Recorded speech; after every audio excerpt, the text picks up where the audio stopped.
大家好，係咪成日覺得留喺屋企好悶，又唔知去邊度行好呢？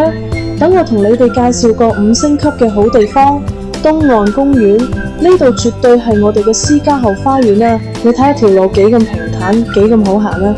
朝早同傍晚嚟呢度散個步，呼吸下海風，對腳骨同心肺都好有益㗎。醫生都話每日行半個鐘，身體自然更健康。行到啱，唔使擔心，周圍都有好多凳可以坐低休息，同朋友傾下偈，睇下海上面啲船來來往往，唔知幾寫意。呢度海風好舒服，又唔會好似行山咁辛苦。大人細路都啱。呢度係我哋嘅打卡聖地，叫仔女孫仔陪你過嚟，影返幾張靚相，威晒朋友圈啊！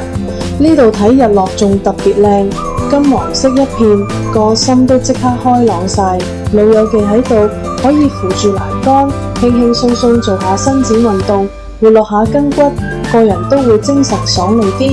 有興趣仲可以租單車踩添。老友記，身體要活躍先會更精神，唔好再等啦！聽日就叫埋朋友一齊組隊過嚟東岸公園行下傾下偈啦。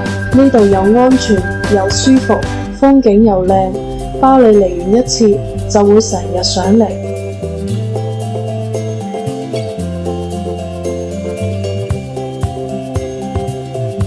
多謝收睇，記得點讚、分享、訂閱同埋撳個鐘仔，以後有新片就會即刻知道。拜拜。